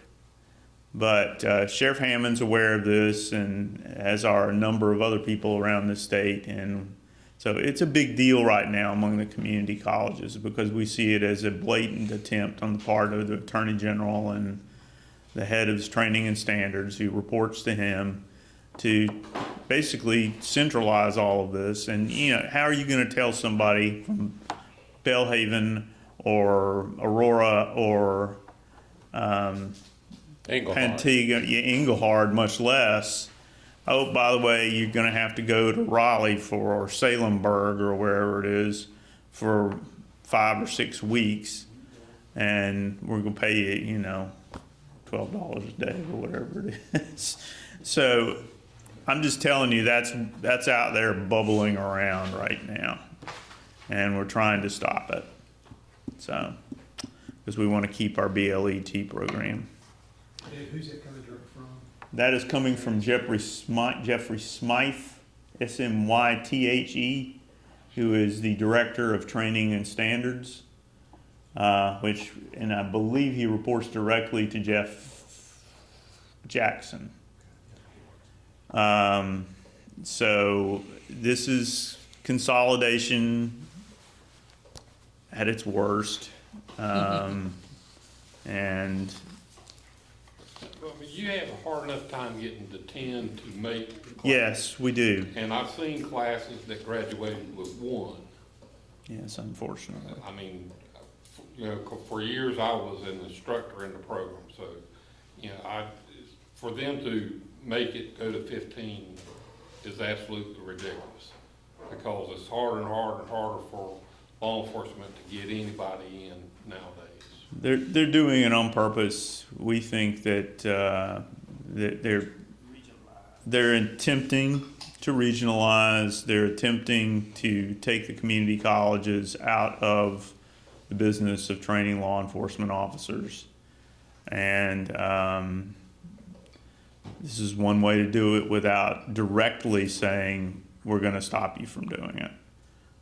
So, but we have some hope. You know, some of the board members don't seem too keen on it at this point. So we'll see how that goes. I just wanted to inform you of that because it is right now a big deal for us. Well, it makes it extremely hard for somebody like the sheriff in Hyde County. If you talk to Cahoon, he has a tough time, and you know, it's almost got to be a local person that's grown up in the community that wants to live there. They want to stay working. Yes, that's exactly it. And they don't have the capacity to leave a family and so forth and go halfway across the state. And why should they when we're right here? I'll be willing to answer any questions y'all may have. I'll try. I have a question. Yes, sir. Will the community college cooperate with ICE officials if they show up on campus? Yes, to the extent of the law, yes. In fact, we have a meeting this afternoon online with an immigration attorney from Raleigh, who will tell us exactly what our rights are. If ICE shows up and they have a court order signed by a judge, then we will honor that. And But you're only cooperating with court orders. right now, as we've been told, it needs to be a court order signed by a judge, in which case we will, of course, comply. In that case, that usually means they're looking for a person with a record. And, of course, we would comply with that. We will ask for identification. We'll ask to see who they are, and we'll ask for them to wait for the point of contact on campus. I am the point of contact for every single contact from ICE or from the Sheriff's Department, either one, about immigration. Vice President Nelson is my second. Would they need a court order to get information about student enrollment in order to determine? Individual student enrollment? Well, student enrollment in order to screen for illegals, would they need a court order? I'd have to ask the attorney about that. I think that, In other words, you would not volunteer, you would require a court order. I'm not saying that. I'm saying that I would need to talk with an attorney about that, which is why we have the attorney coming on this afternoon. I know the answer to that question.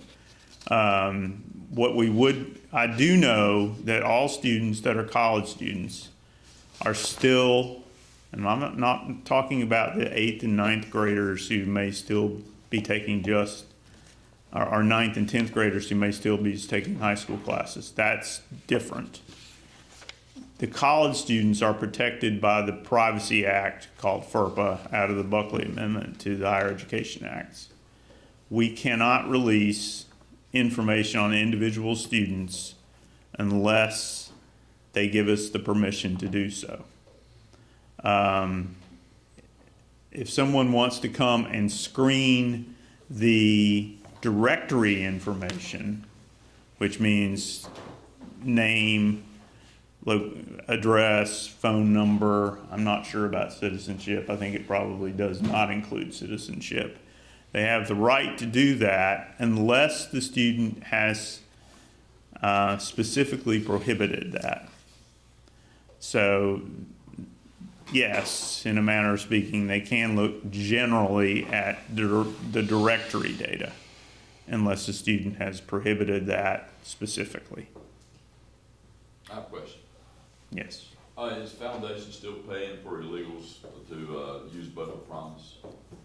The foundation, which is a 501c3, is paying for students who qualify under the Beaufort Promise guidelines, which means they have 9 credit hours, or they take 50 or more contact hours in continuing education towards an initial workforce credential.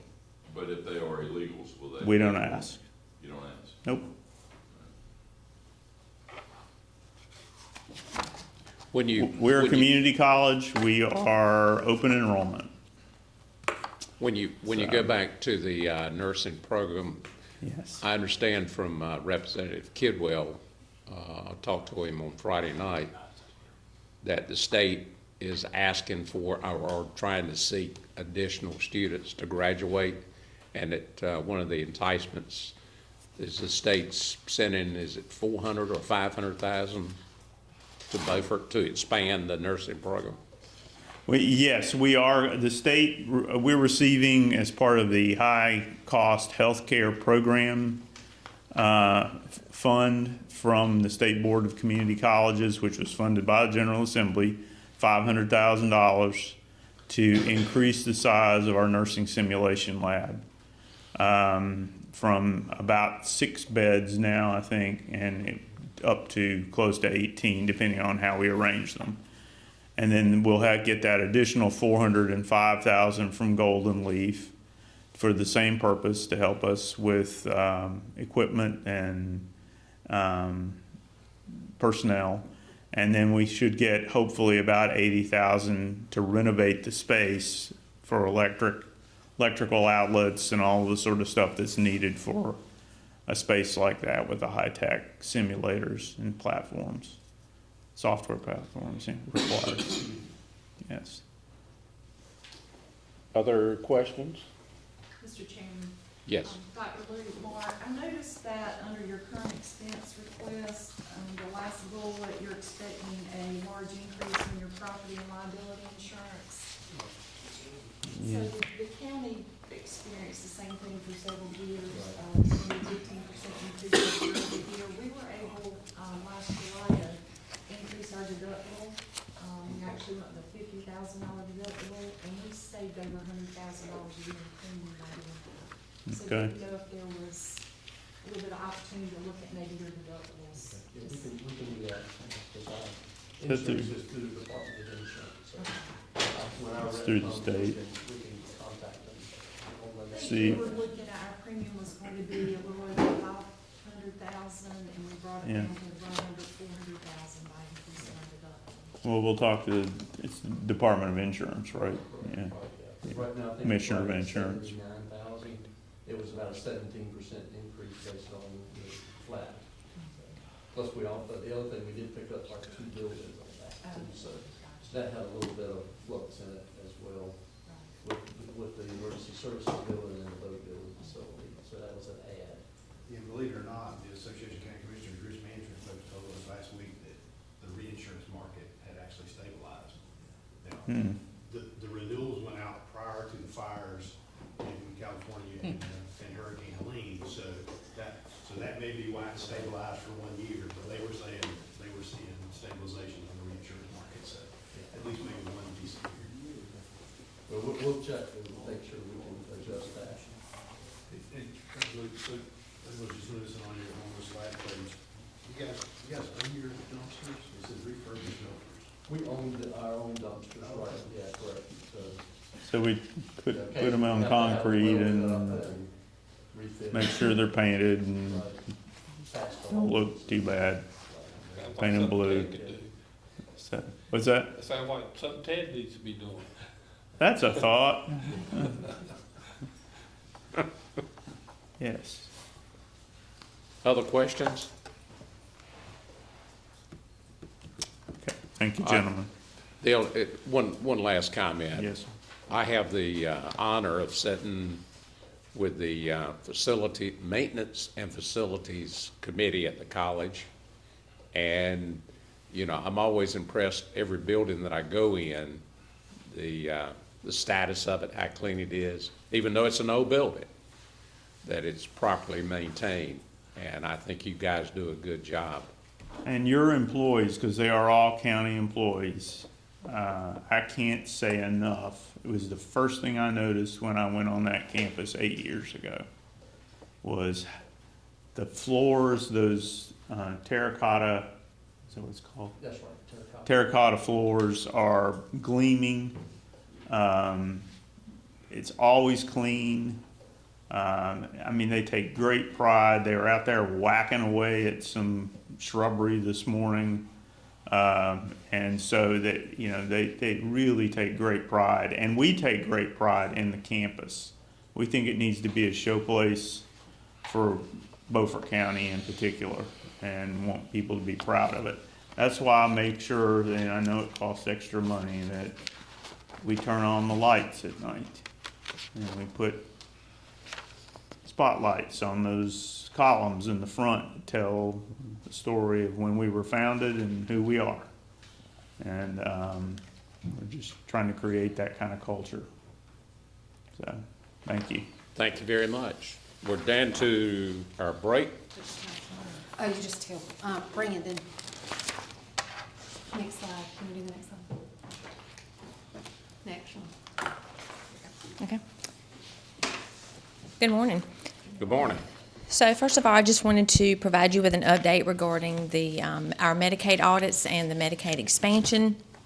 So this last year's, the fiscal year 23-24 for the Medicaid single county audit, we did not have any eligibility errors. We did have 11 technical errors. Over the last several fiscal years, we have shown improvement regarding the technical errors. In 21-22, we had 21 errors.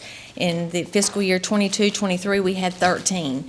And again, for the 23-24, we had 11 technical errors. So we continue to we've been talking about NC Fast for years, and we continue to see what we can do within our agency processes to show improvement. Technical errors in NC Fast are never going to go away. Us going through a single county audit with 0 technical errors for any county, and this is across the state, is almost impossible. But we will continue to work to see what we can do within our agency to continue to improve these errors. Sure. So for an eligibility error, and we just like all our other programs, we have several different audits throughout the year. Of course, we have the single county audit once a year. We are currently undergoing another audit called the recipient eligibility determination audit. But for an eligibility error, if they find an eligibility error and it is found that is a county responsible error, where a worker may have made an incorrect decision for a Medicaid case, and if they approve someone eligible for Medicaid that was not truly eligible, then that is a county dollar payback.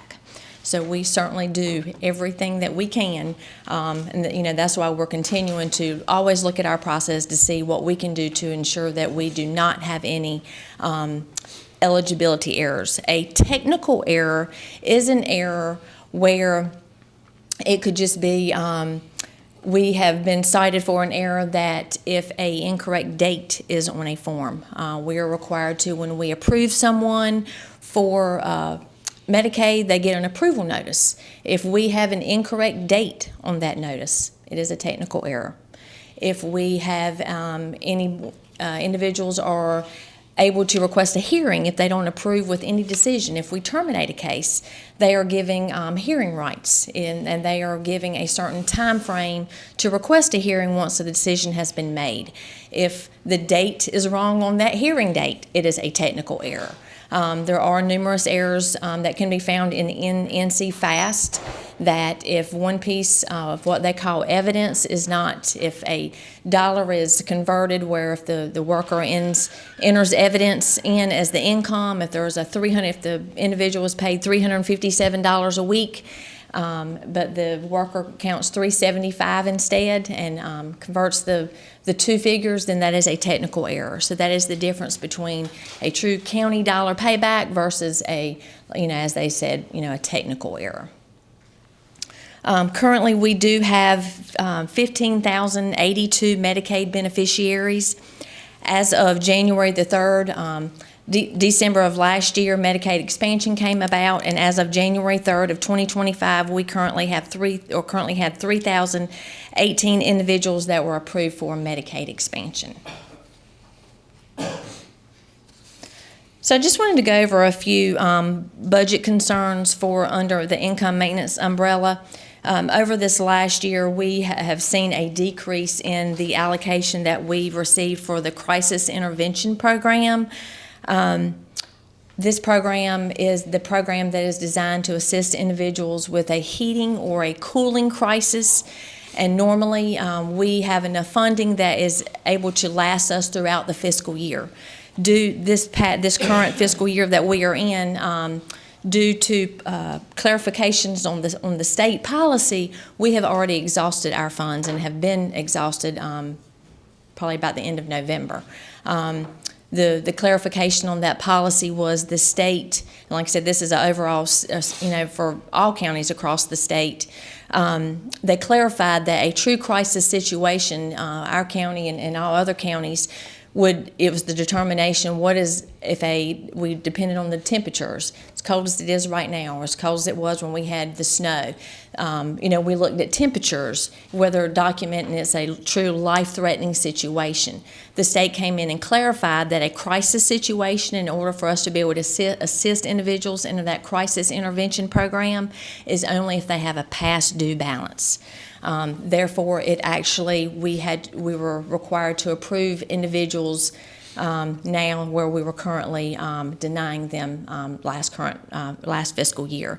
So we exhausted our funds sooner for that reason, as well as in our budget estimate.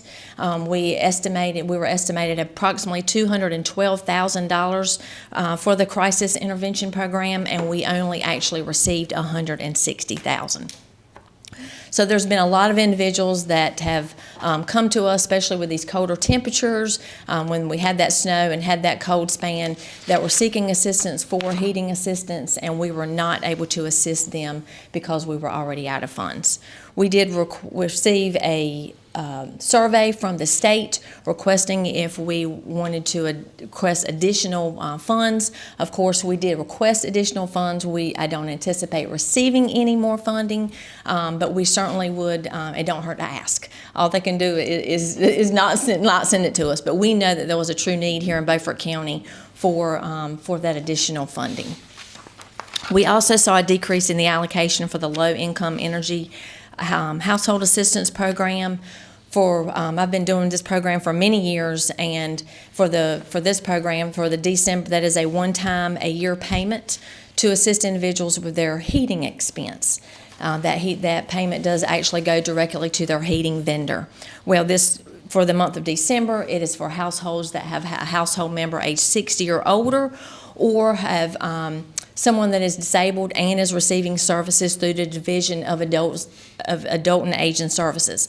If we have funds remaining as of January 1st, it opens up to all other households. For as long as I've been doing this program, we have been having fun. We've had funding to last the beginning of January to assist individuals that were not in that target population for December.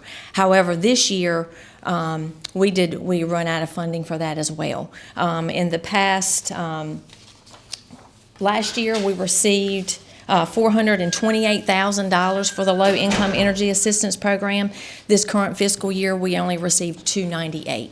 So there was a lot of individuals, again, come January that were used to being able to request and apply for that program and were found eligible. So there was a lot of individuals that came to us come January 1st that we were not able to help.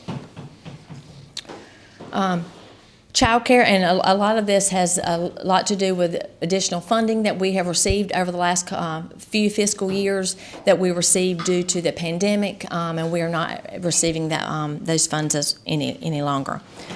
Also, with our child care, for many years, especially again with the pandemic, we have not had a waiting list for our child care program due to a lot of the waivers that they had during the pandemic have stopped, as well as funding. We now currently we are requested to, starting in July, we were requested to start a waiting list. And this is not just our county, but this is statewide. So additional funding was not received, as in past years, causing all the counties to begin a waiting list. And so currently we have 63 children that are on the child care waiting list. Any questions? Amy, when you go back to the number, we currently have 15,082 Medicaid beneficiaries. Yes, sir. Is that 15,000 individuals or? Individuals. Individuals. Yes. And that's so that. Compared to our population base of 44,000. Yes, sir.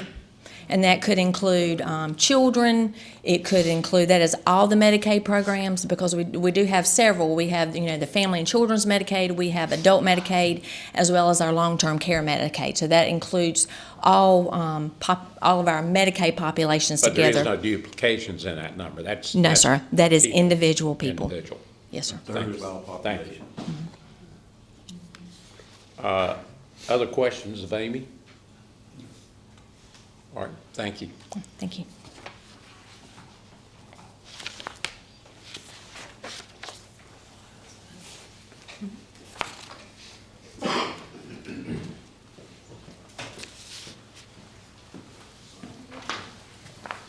Good Said morning. something exciting, so something exciting.